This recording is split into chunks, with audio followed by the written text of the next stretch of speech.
Oi, bom dia. Tudo bem com vocês? Na medida do possível.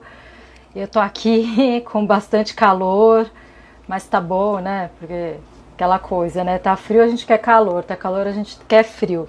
Bom, então hoje a gente vai falar sobre violência sexual e TEPT na adolescência. TEPT é a sigla para transtorno do estresse pós-traumático. A gente vai explicar isso. Tô vendo, ó, Fabi entrou, Beto, Pati, e eu acabei de perceber que eu tô enxergando super mal hoje. Nossa, caramba, vou tentar ler as perguntas, vou até trazer um pouquinho mais perto de mim aqui. Espera aí que eu vou mexer um pouquinho aqui. E hoje eu tô enxergando mal, hein? Fiquei lendo agora no sol, então agora deu um pouquinho. Sabe quando você muda de ambiente, você sai da luz e vai pro... aí você vai pro um pouco mais escuro, então eu tô meio... Ó, Júlio, bom dia. Valéria. Saudade, Júlio, de você. Você sumiu, fica só estudando, né? A Adriana Corrêa entrou, nossa convidada. Eu já vou colocar... Oi, Maga! Já vou colocar a Adri aqui com a gente antes de eu apresentar ela, quando ela já estiver aqui com a gente, que aí a gente já vai também ganhando conexão. Também saudade, Maga, sumida. Oi, Dri! Oi, Mari, como é que você tá? Tudo bem, bom dia. Valéria é tua Bom parente? dia. Valéria Correia? Minha irmã e fiel escudeira, sempre presente. Ela tá aí já, Júlio, Magali, tem um monte de gente chegando aí. Dri, eu vou te apresentar e a gente já começa a falar, porque esse tema é tão complexo e eu acho que é muito pouco tempo para a gente falar. Então, eu vou tentar acelerar aqui para a gente falar o máximo possível. Tá Bom, Mari. então a Adriana é minha amiga, ela é psicóloga, psicoterapeuta de adolescentes, adultos e casais, estou colando para variar. Ela é psicodramatista didata e terapeuta de aluno, isso em psicodrama, terapeuta de casal, terapeuta interpessoal. Ela é mestre em psiquiatria e psicologia médica pela Unifesp. Ela é professora na BPS de psicopatologia psicodramática. A BPS é curso de psicodrama. Ela participa do PROV, que é o Serviço de Atendimento e Pesquisa em Violência e Estresse Pós-Traumático da Unifesp também, e participa do grupo de estudos qualitativos na Unifesp. A Adri eu conheço de outros lugares, de um grupo de estudos também de Morena, e a gente já participou de um grupo de supervisão. Bom dia, Fi! Hoje é a live oficial, hein? Ontem só foi o teste, né, Mari? Ontem foi o teste, o Fi estava lá com a gente, Felipe Feck, o psicólogo também. Eu estou morrendo de calor, mas eu vou aguentar até o final. Eu estou com o ventilador bem grudado, eu não sei se o som está incomodando, mas eu estou com o ventilador grudado aqui. Bom, então vamos lá. Dri, eu sei que eu tinha falado que eu ia fazer só uma pergunta para disparar, mas aí depois eu fiquei pensando que eu acho que é importante a gente já falar. O que é considerado violência sexual e o que é TEPT, para as pessoas que não sabem? Bom dia para todo mundo. Eu acho que todo mundo que eu vi aqui, a maioria me conhece, mas já apresentou, então vamos direto ao que interessa. A violência sexual, ela tem uma característica ímpar, né? Sempre que existe uma diferença de desenvolvimento psicossexual entre as partes, né? Então, existe alguém que está com algum poder, né, de coação, de sedução, e a outra parte não é capaz ainda de ter uma escolha efetiva sobre o que está acontecendo. A violência sexual é uma epidemia, Mari. Ela acontece no mundo inteiro, em todas as etnias, raças, credos, né, classes sociais. O que diferencia é que nas classes mais baixas as denúncias são maiores, né? Nas classes sociais mais altas o negócio fica mais abafado, mas acontece em todos os lugares. A ONU acredita que 70% das mulheres no decorrer da vida passa por algum tipo de violência. Quando a gente pensa em adolescentes, a Dalca Ferrari fala no livro dela que uma em cada 4 ou 5 meninas sofre uma violência sexual antes de completar 18 anos. Né? E isso é muito sério. Porque a prevalência que a gente tem, por exemplo, ano passado o Ministério da Mulher, da Damares, né? Mulher, Família e sei lá mais o quê, o número deles foi de 83.060 casos. Né? Mas a gente sabe que para cada caso denunciado, existem 2 que são omitidos no mínimo. Né? Então a gente não tem uma prevalência de o que acontece. Principalmente porque as vítimas, por vergonha, medo, porque muitas vezes são ameaçadas, né, quando a violência é intrafamiliar, ficam quietas. Né? Então, a prevalência é muito maior do que é divulgado. Existe uma coisa bem interessante que eu acho que vale a pena colocar aqui, a diferença entre revelação e denúncia. A maioria das pessoas tem dificuldade de revelar. A revelação é quando você conta para alguém, seja tua mãe, o padre, o pastor, tua amiga. Né? Isso já é um passo enorme e muito difícil. Né? A denúncia já está ligada com o boletim de ocorrência. E é no boletim de ocorrência que a gente tem os dados que o Ministério divulga. Tá? Então, muitos segredos são contados e levados para o caixão. Né? E alguns nem são contados, né? E a pessoa sofre a vida inteira com isso. Na adolescência, o estresse pós-traumático está diretamente ligado, né, à ocorrência com violência sexual. Né? Então é uma coisa importante, porque pode dar outros quadros, distúrbios alimentares, depressão, mas o TEPT está na linha de frente. O que mais tem para falar? Perguntas? Como que a gente sabe que uma pessoa tem TEPT? TEPT, tá. Primeiro vamos falar o que é o TEPT, né? O transtorno de estresse pós-traumático. A história dele vem desde que homem é homem, mas os relatos remontam a 1862. Um médico na Guerra Civil Americana começou a perceber que os soldados da linha de frente voltavam, alguns, né, muito esquisitos, né? Com coração, com taquicardia, sudorese, enurese, ecoprese, os caras ficavam, alguns dissociados, enfim, o negócio ficava muito esquisito. E ele começou a ver que na população pelo menos 10% dos soldados estavam apresentando aquilo, e 10% é o número que a gente tem até hoje, né? Da população de 100%, todo mundo passa por eventos potencialmente traumáticos. 90% tem resiliência e segue a vida, e 10% evoluem para TEPT. Então esse cara começou a chamar isso de coração de soldado. Depois foi nomeado como choque de granada, enfim, tiveram vários apelidos, até que em 1980, o DSM-3, né, que é o Manual Diagnóstico de Transtornos Mentais, definiu o transtorno de estresse pós-traumático, o TEPT. Então, o que caracteriza? São, no mínimo, a gente conta alguns critérios. O primeiro é ter sido exposto a uma situação potencialmente traumática. Pode ser tanto experiências como tortura, sequestro relâmpago, estupro, campos de concentração, guerra, violência doméstica, né?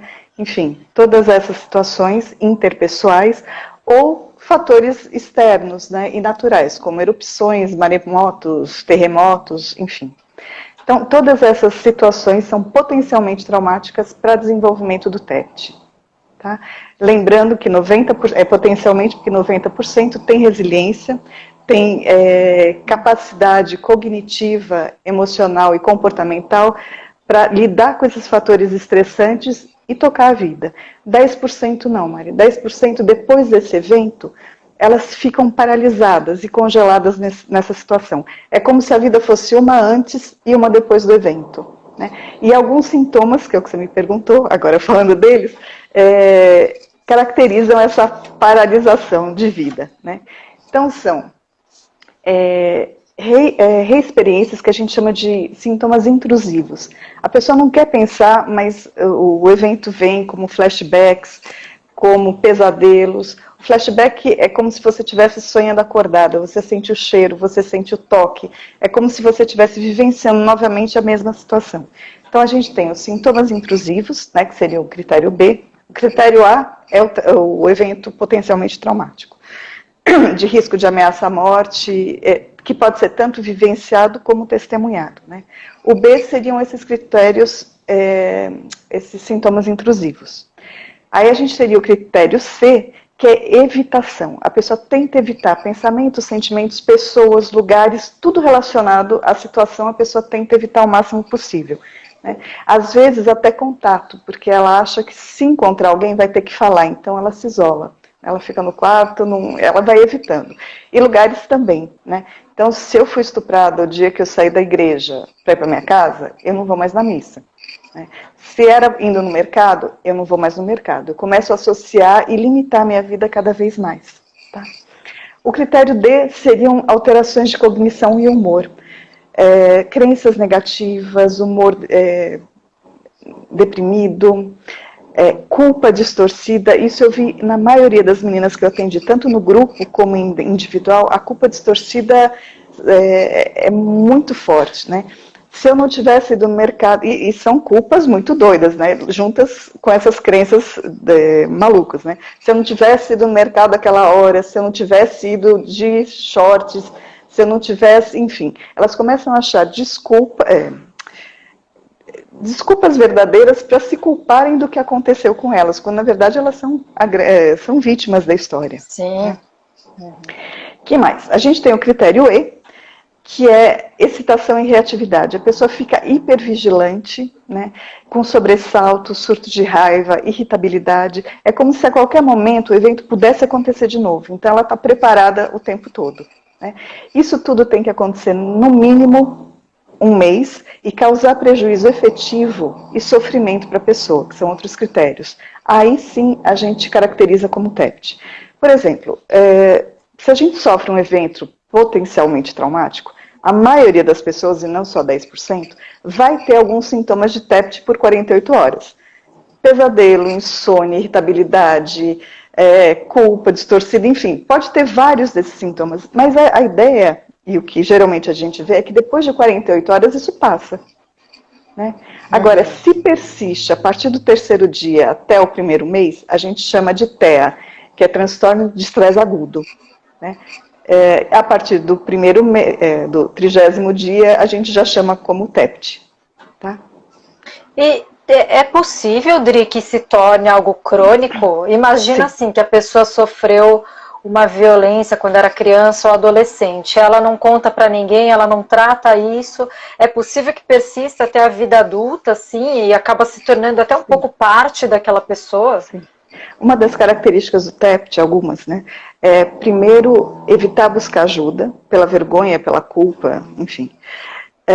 E a desconfiança interpessoal. A pessoa começa a não confiar em ninguém. Então, é muito difícil buscar ajuda, né? E quando você não busca ajuda, se tiver ainda outra comorbidade junto, com certeza você pode ter um TEPT crônico aí instaurado, né? E o TEPT crônico é acima de 6 meses. Acima de 6 meses, tá? Uhum. Às vezes eu fico olhando para baixo porque eu anoto, tá? Tá.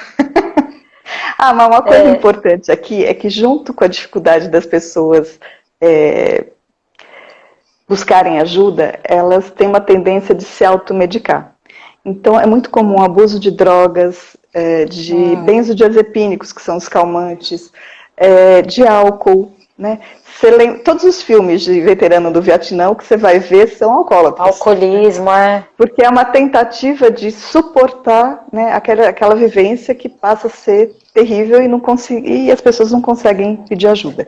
E nesse sentido tem algumas pesquisas que a gente, uma vez eu vi uma palestra no Prove bem interessante, que vale a pena aqui deixar a dica, né? Benzodiazepínicos, ou seja, o calmante da vizinha, não é indicado para essas horas, porque alguns estudos apontam que ele fixa a memória, né? É mesmo? Não Então, sabia, assim, o efeito colateral? No TEPT, eles percebem que, às vezes, de vez de ajudar, fixa a memória. Então, antes de se automedicar, por favor, um psiquiatra, né? Porque para o TEPT, o tratamento é medicação, em alguns casos, e psicoterapia sempre. Mas o psiquiatra sabe que casos, que remédio, para que não tenha danos ainda maiores à pessoa. A Simone Corrazzo está lembrando da série This Is Us. Ouvindo você falar. Si, fala mais da série e de qual passagem você se lembrou, né, em relação a isso. Porque eu tô no comecinho da segunda temporada, então eu não consigo ainda me localizar. Conta mais, Si, por favor. Que ela... você assistiu This Is Us? Não, tá. O uso do álcool presente após o retorno da guerra, sim. Que é o personagem principal. Uma das séries que a maioria das pessoas já assistiu é aquele Outlander, né? Depois do estupro, o que aquele rapaz, que eu esqueci o nome, o loirinho maravilhoso, começa a apresentar é um estresse pós-traumático, né? As cenas, a vida dele acaba. Muda completamente. Ele é resiliente por muito tempo, mas a hora que ele vai para a cadeia, o cara estupra quase todo dia, lá naquele momento ele dá ele entra num quadro de TEPT, né? E quase dissocia. Não, mas você vê que interessante, né? Porque aí é coisa de empatia minha. Mas eu assisti essa série, o primeiro episódio, depois da cena do estupro, daquela sequência, eu não consegui mais assistir a série. Olha que sintomático. Eu ainda assisti o primeiro episódio da segunda temporada, eu não consegui mais assistir. Olha, eu vou até me obrigar a assistir para ver essa sequência aí, que deve ser bem importante, né? Ó, a Simone tá falando, a Cico Ratos, tá? O pai foi para a guerra do Vietnã. E aí ele volta, e também tem uma repetição, né, o Jack, que é esse personagem principal que volta da guerra, o pai dele é alcoolista também.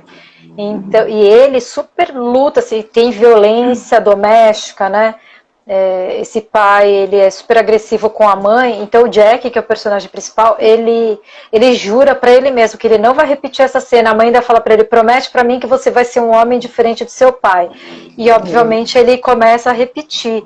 A violência sexual também tem uma transgeracionalidade, né, Dri, que você tinha comentado. Tem dois aspectos importantes pra gente falar, né? Um é a multigeracionalidade e outro é que pessoas que passam por violência na infância e adolescência têm mais chance de ser vítima na vida adulta, né? Por quê? Se estabelece um padrão, né, e uma autoestima negativa e acabam procurando relacionamentos onde elas são abusadas novamente. Né? Complementares patológicos. Complementares patológicos, que a gente chamaria no psicodrama. E a multigeracionalidade é quando o abusado acaba se identificando com o abusador, Mari. Ou seja, pessoas que são abusadas na infância ou na adolescência e quando se tornam adultos reproduzem o mesmo fenômeno. Né? Agora, aqui eu acho que vale a pena a gente tirar um pouco da poesia, né? Eu já escutei que todo pedófilo foi uma criança abusada. Não foi. Né? Existe uma parte que sim, é multigeracionalidade, né, não consegue fazer diferente, sofre com isso, foi abusado e abusa. Tem uma parte que faz porque quer. Simples assim. Ou tem a psicopatia, né, rebaixamento de córtex pré-frontal. Se lembra, né, opressor e oprimido. E falando em violência sexual, não podemos esquecer de um dado terrível, né? O perigo não mora fora, o perigo mora em casa, né? Quando eu estava levantando os dados do meu mestrado, 67% de todas as meninas eram abusadas dentro de casa, por pai, padrasto, primo, tio, acima de qualquer suspeita, né? Amigos da família, vó, mãe.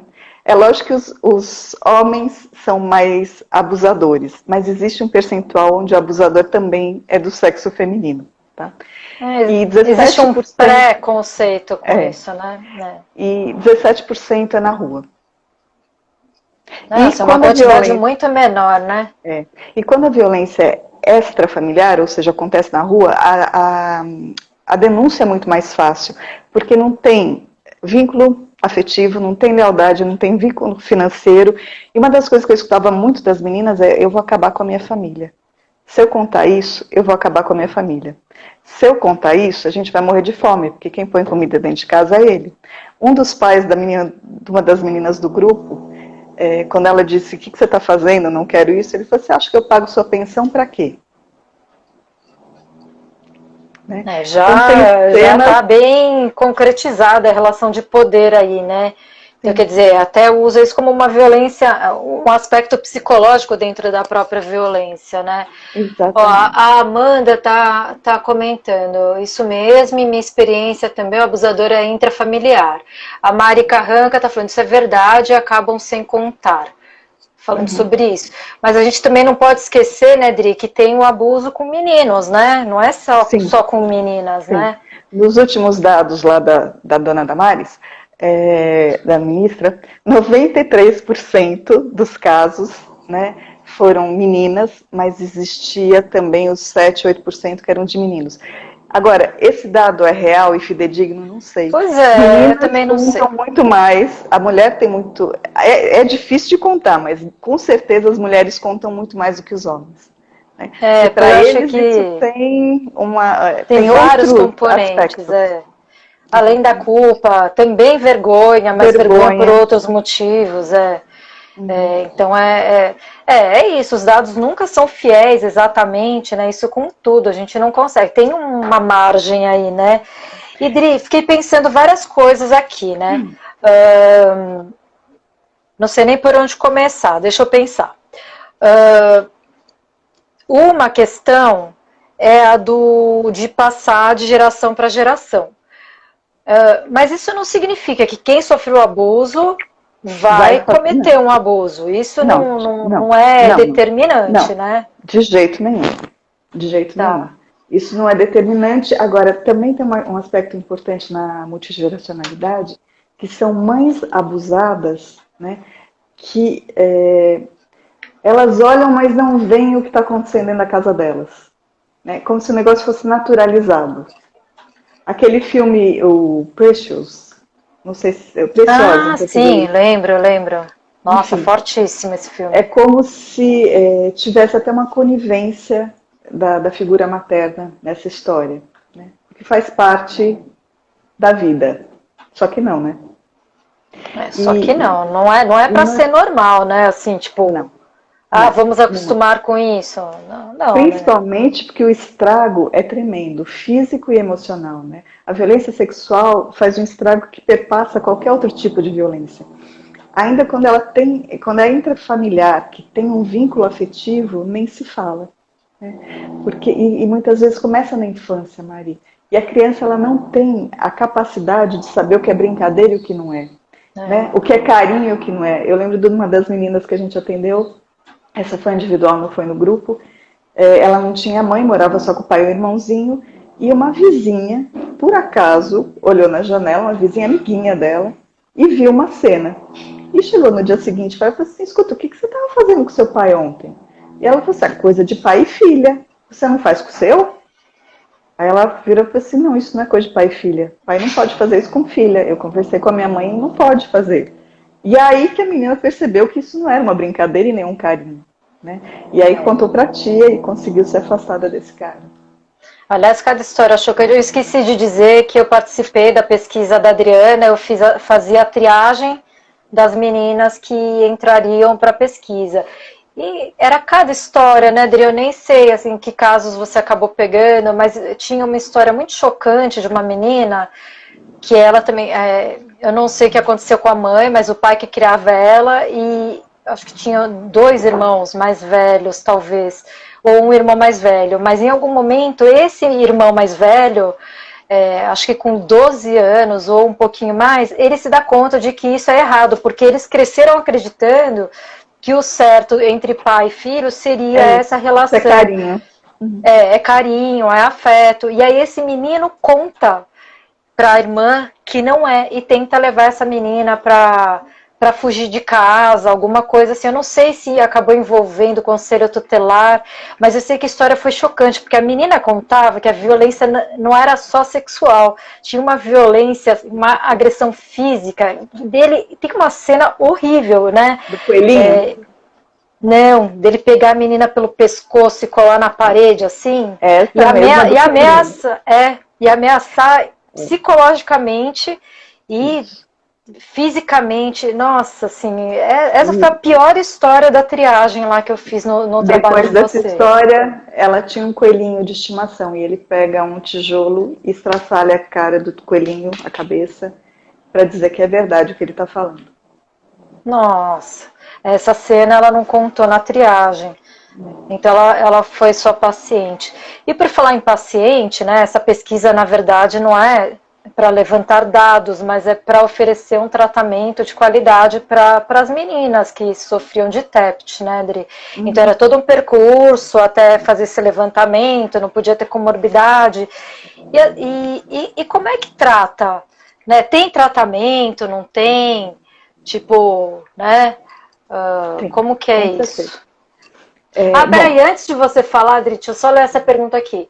A Mari Carranca está dizendo, não sou psicólogo, minha dúvida é o que leva uma pessoa a abusar sexualmente, fisicamente, moralmente de uma pessoa? Nossa, é uma Mari, questão importante. às vezes, né, é a multigeracionalidade, né, é o ciclo da violência. Eu apanhei, eu bato, é o automático, né? Eu fui estuprada, eu estupro, mas muitas vezes é só psicopatia mesmo, né? Enfim, faço porque faço. A pessoa tem Agora, um prazer, um gozo, né, nos atos. quando a gente fala de agressividade, até dá para pegar alguns outros quadros. Por exemplo, eu lembro que o Armando falava de uma personalidade. Como é que era? Personalidade epilética. Onde a pessoa não contém um impulso. Então, de repente, está lutando, fica com raiva, morde a orelha, que era o caso daquele lutador, não lembro o nome dele, que, enfim, foi expulso do jogo, da luta, porque acabou mordendo o oponente. Então, a pessoa não tem Foi o controle Mike de Tyson que impulso. mordeu a orelha Talvez, do Holyfield? Acho que foi. acho que é esse mesmo. Nada como ficar velho e ficar mal de memória, mas é isso. É ele mesmo. Então, a pessoa não tem o controle de impulsos, né?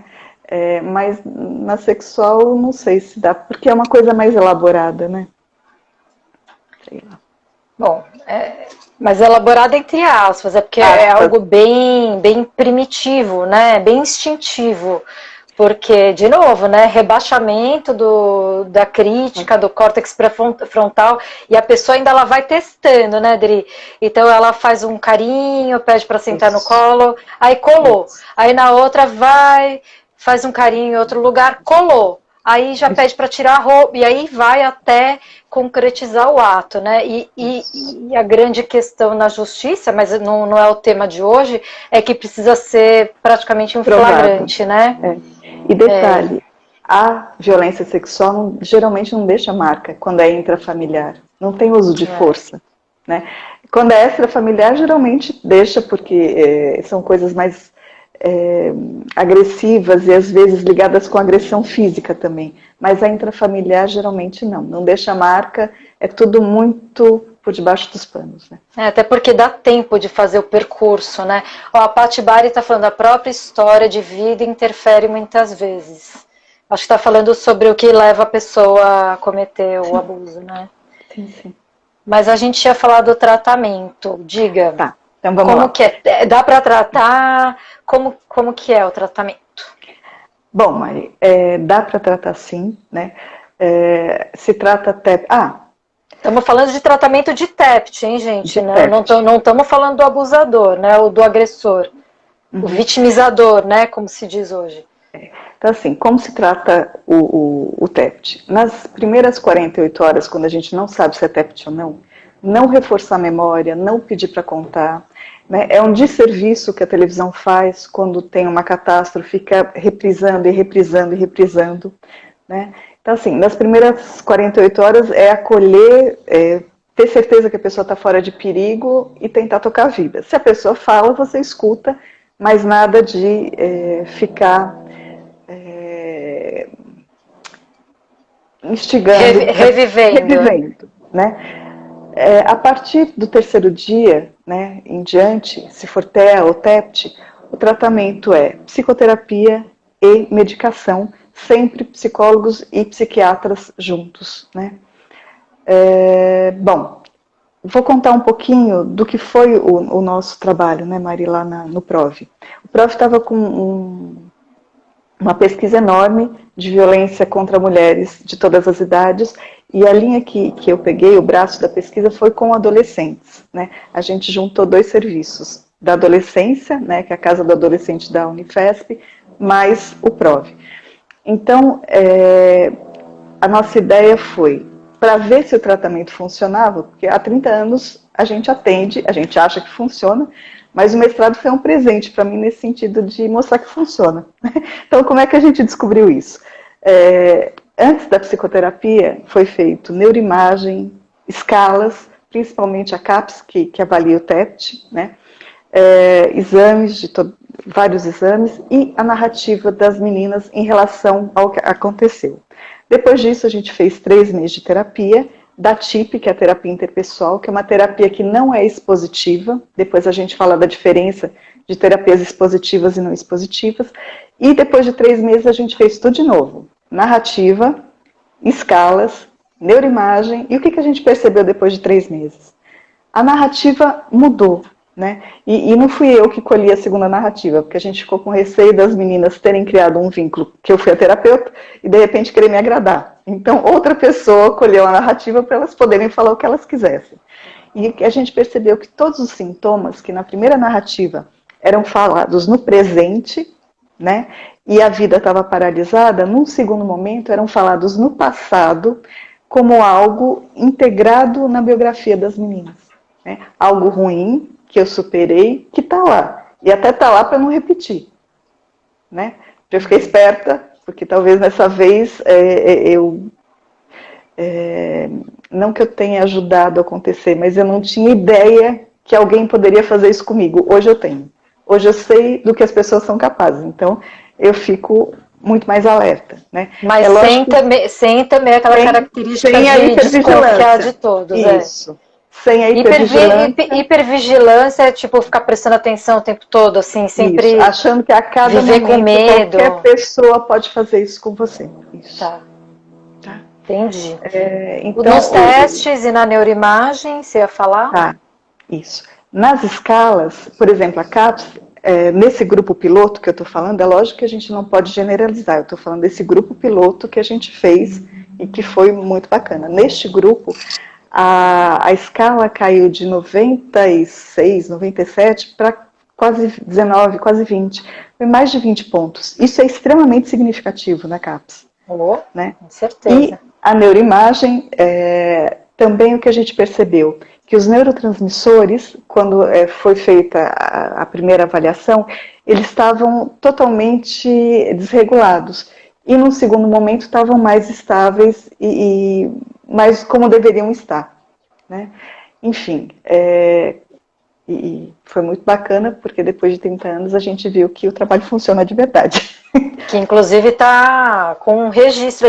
Acho que vale a pena lembrar que a CAPS é uma escala baseada no DSM-5, não é? No sim, 5? Sim, isso. Que aí diagnostica se a pessoa tá dentro do transtorno do estresse pós-traumático e todas as outras psicopatologias. É uma coisa...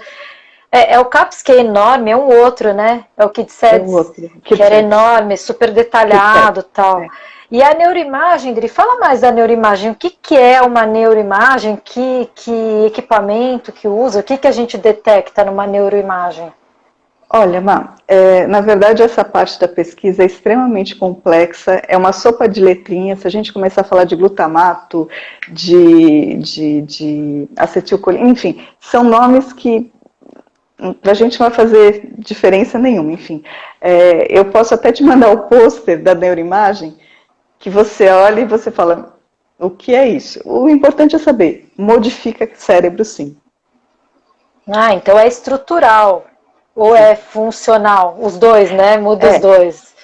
Tem uma pesquisa bem interessante, eu não vou saber te falar o nome, mas é um estudo que avalia o tamanho do cérebro de pessoas que foram abusadas e de bebês de mães abusadas e consegue-se medir algumas diferenças entre bebês saudáveis e não. A Carolina Milani, que é uma psiquiatra lá do PROV e da Unifesp, ela está fazendo um trabalho fantástico com o pessoal de Harvard sobre isso, enfim. Mas eu não tenho dados para te contar agora. Eu sei que modifica tanto para o bem como para o mal. Pois é. E deixa eu te perguntar, então se foi comprovada a neuroimagem nesse caso, significa que a psicoterapia, eu vou puxar a sardinha, lógico, né? Significa que funciona para outras situações também, para outras psicopatologias, outras situações. Sim, eu acho que a questão como as pesquisas elas estão de vento em popa, né, Maria? Eu acho que muito em breve a gente vai ter muita notícia nova nesse sentido. Tomara, né? Porque tem gente que até hoje pensa que psicoterapia é bater papo. Não. Gente, não é bater papo. Tem conversa, mas não é bater papo. Se tiver hipótese diagnóstica e se tiver, né, um caminho onde esse terapeuta segue, não é bater papo. Né? Mas não é mesmo. Então, inclusive tem psicoterapeutas que se sentem inseguros de estarem fazendo bate-papo, mas, gente, tem todo um embasamento por trás. Você que é psicólogo, tem formação, tem uma pós, você tem embasamento, a sua conversa não é igual à conversa de boteco, né?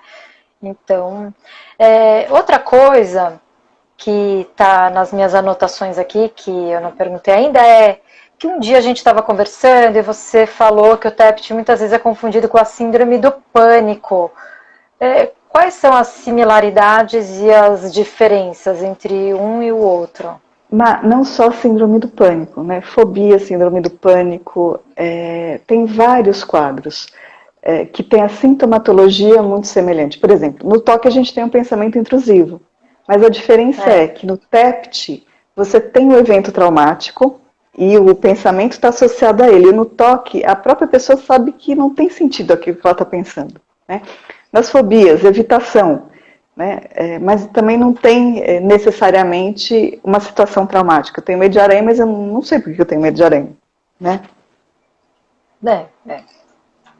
Seria algo meio... Então, os sintomas, eles podem até ser confundidos, mas existe o critério A, que é o evento traumático. E outra coisa importante ele só entrou no DSM-3 em 1980. Né? Antes disso, quem falava de TEPT? Na Guerra do Vietnã, principalmente pela pressão das instituições de assistência médica para dar ou não tratamento, ele teve que ser incluído para que os veteranos do Vietnã pudessem ter direito ao tratamento. Senão, o que é aquilo? Né? Não tinha nem nome. É verdade, né? Aliás, tem muitos perfis, muitos sintomas que são enquadrados como psicopatologias hoje para poder ter tratamento, né? Sim. Mas é muito triste isso, você ter que estar enquadrado numa classificação para poder ter um tratamento. O tratamento deveria ser um direito de todos, né? Sim. Lá atrás a gente tinha falado da diferença de terapia expositiva ou não expositiva. Sim, eu queria retomar porque eu esqueci de falar isso. A TCC, por exemplo, é bem efetiva, a terapia cognitivo-comportamental, no tratamento de violência sexual. Porém, ela é expositiva. Então, apesar de efetiva, muitos pacientes do TEPT não toleram a exposição e a revivência, e eles abandonam o tratamento.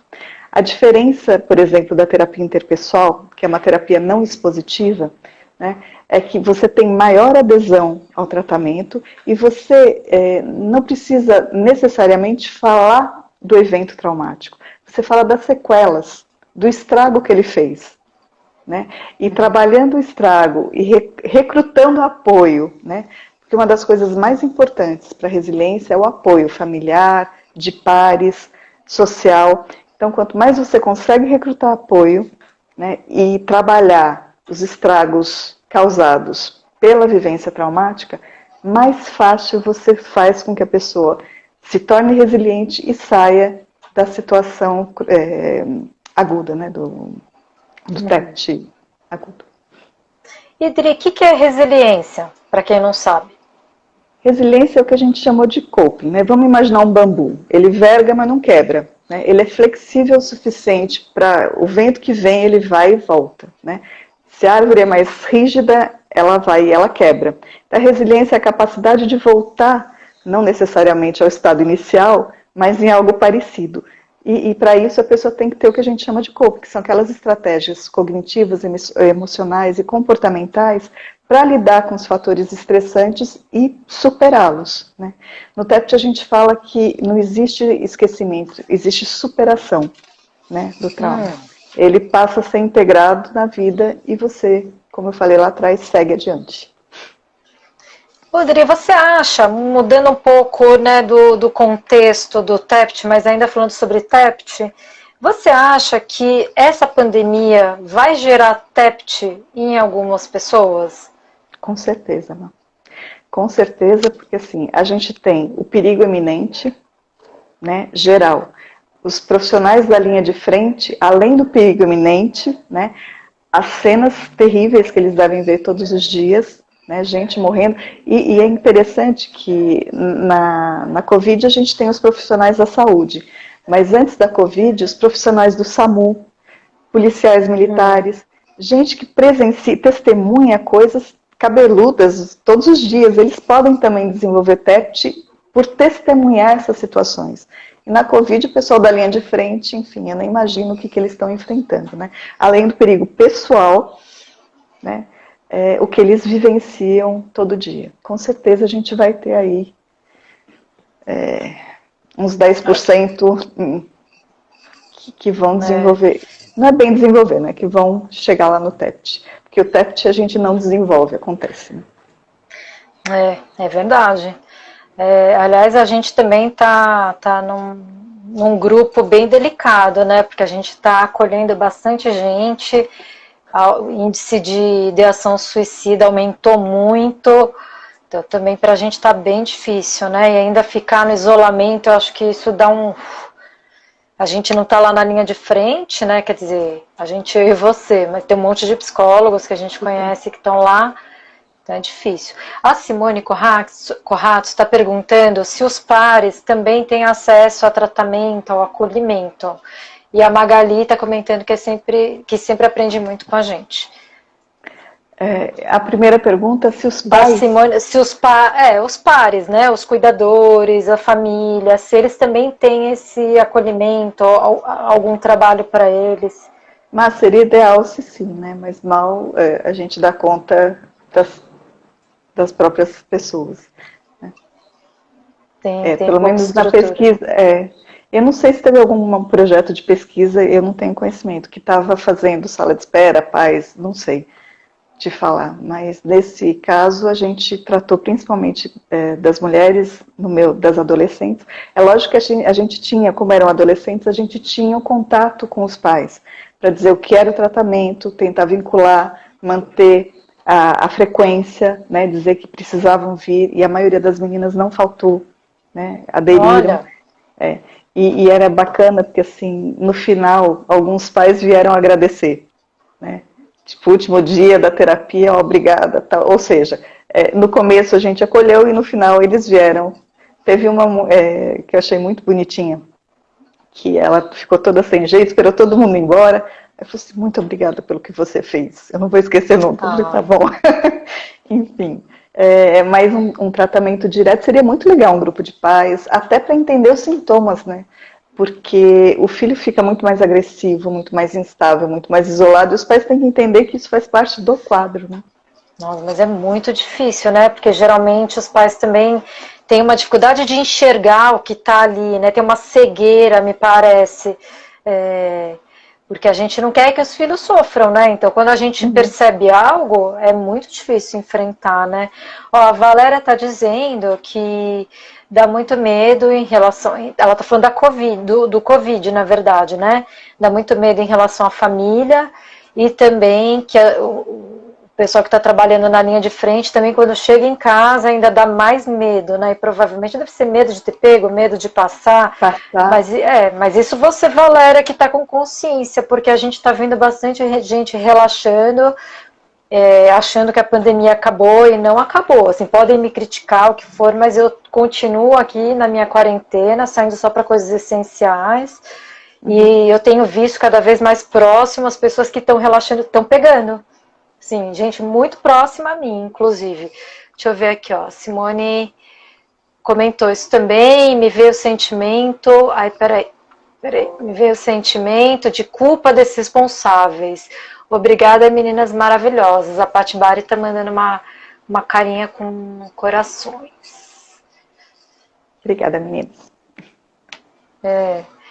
Peraí, que eu já até esqueci aqui que. Ah, tá, a culpa em relação aos responsáveis, né? É mesmo, né, Adri? Os pais se sentem muito culpados? Sim, principalmente quando é na família, Mari. Né?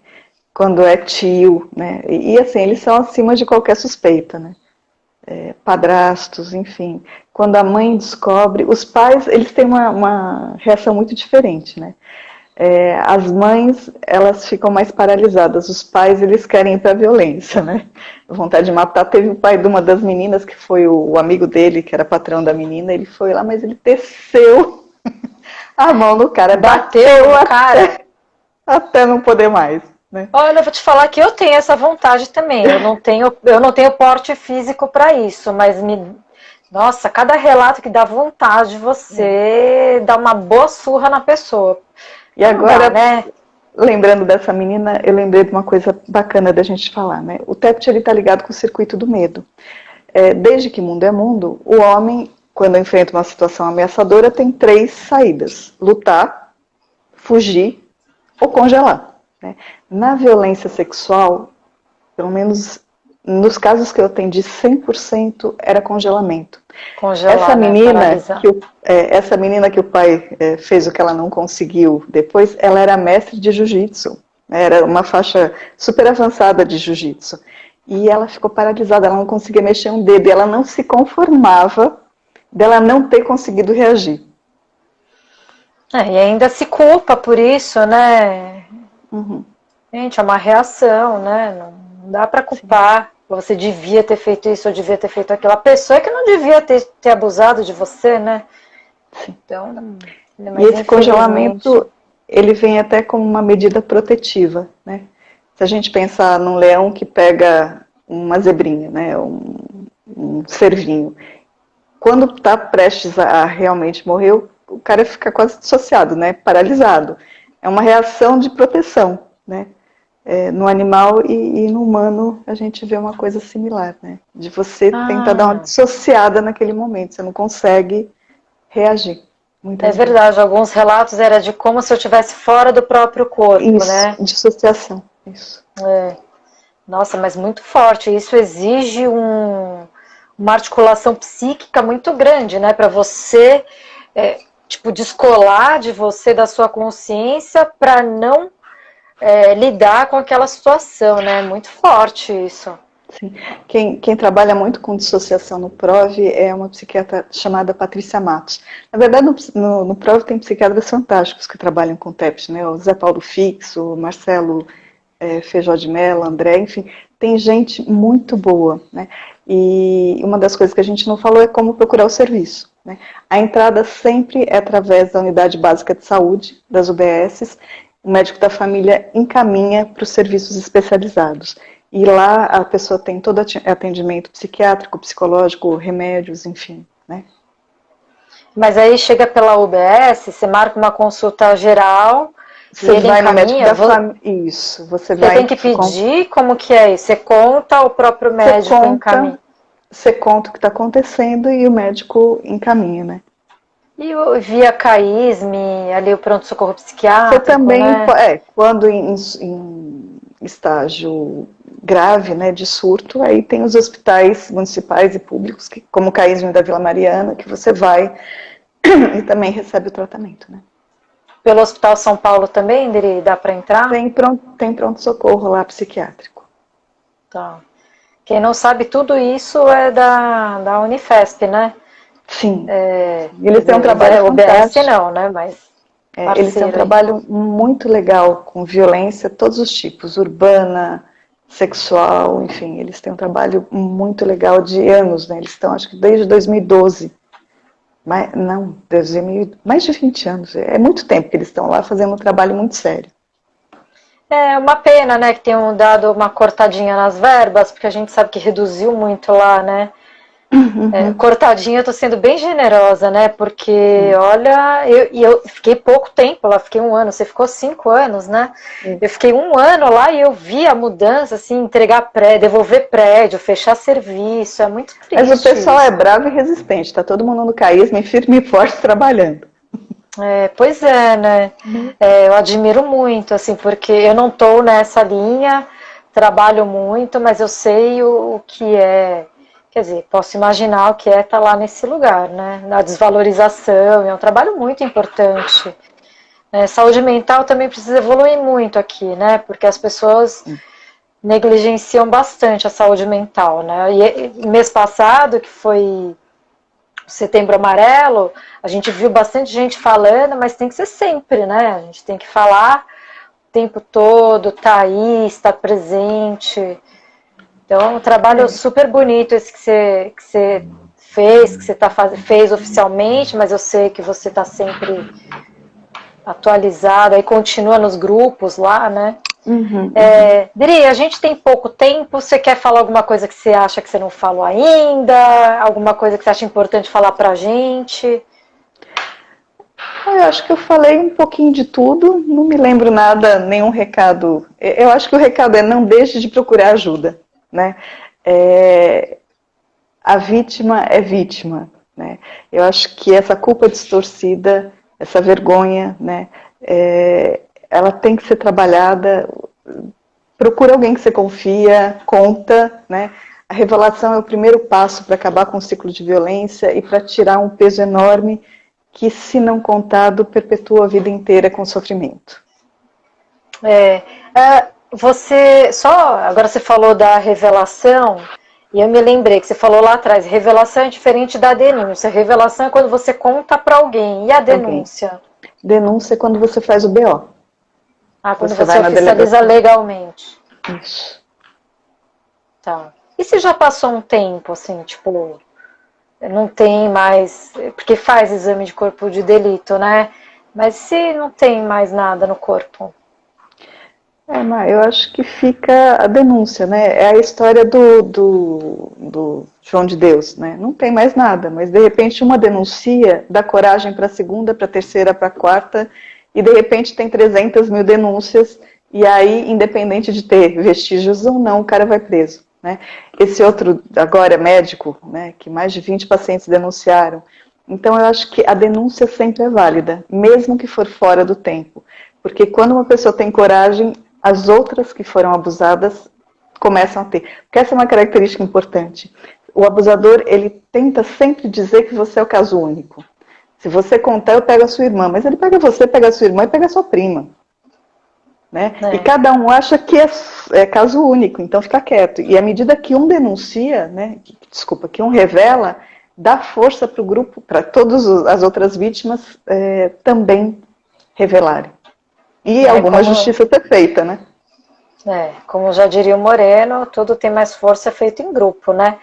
Com certeza. Inclusive a terapia para violência. Eu atendi as meninas individualmente em grupo. Eu ainda não fiz pesquisa sobre isso, os dados não são científicos. Mas o que eu percebi é que o grupo, os dois fazem resultado, mas o grupo ele tem uma força absurda no tratamento e na melhora das meninas. Não suporta no sentido de apoio, né? Isso. Não dá apoio para o outro. Você não fez pesquisa por quê? Porque você diz que não tem validade científica, porque não tem números suficiente? A gente fez, na verdade, não foi randomizado, né? A gente recebia do Pérola Byton e começava a atender à medida que elas vinham. Mas a gente está recebendo mais sujeitos, tanto como sujeito para pesquisa, como o de equiparação. Nossa, me fugiu o nome agora. Bom, os do grupo controle? Isso, Não. grupo controle, perdão. Grupo controle para poder ir randomizando para poder tornar isso uma pesquisa científica. Válida cientificamente. Isso. Então, lembrando que grupo controle são pessoas que não têm TEPT, né? Que no caso dessa pesquisa. Isso. Fazem todo o processo de triagem, fazem todo o tratamento, fazem a avaliação final, mas não tem o TEPT, né? Isso. Nossa, e eu me lembro que era super difícil fazer triagem desse. Primeiro porque os pais tinham preconceito, então eu tinha que ter a autorização dos pais ou responsáveis. Então você falar de violência sexual já era um tabu para os pais deixarem. Nossa, incrivelmente também tinha bastante meninas que vinham para a triagem como grupo controle e tinham comorbidade. Uma comorbidade, que seria uma psicopatologia. Gente, impressionante, assim, a dificuldade nesse sentido. Então, o que me faz pensar que é muito triste como questão social, né, Dri? Assim, quase... Nossa, é muito triste. É uma epidemia, Má. A gente não está só com a Covid, não. Essa é uma epidemia escondida. Que pena que tem que ter uma coisa tão concreta para a gente olhar para isso e cuidar, né? Mas, Dri, então, estamos encerrando, acho que ninguém mais fez pergunta, eu não sei se o tema é muito difícil, eu não sei se foi tão claro que as pessoas não têm dúvidas. Eu espero que tenha sido a segunda, Má. Mas a gente sabe que é sempre um tema muito delicado de falar, né, de abordar, então eu agradeço a sua disponibilidade, eu sei que seu tempo é apertado, então agradeço, uma pesquisa de muita relevância que você fez, né. Então, muito obrigada por participar. Obrigada, Má. Obrigada pelo convite. Um abraço enorme. Beijo. Tchau, tchau. Beijo. Tchau, gente. Tchau.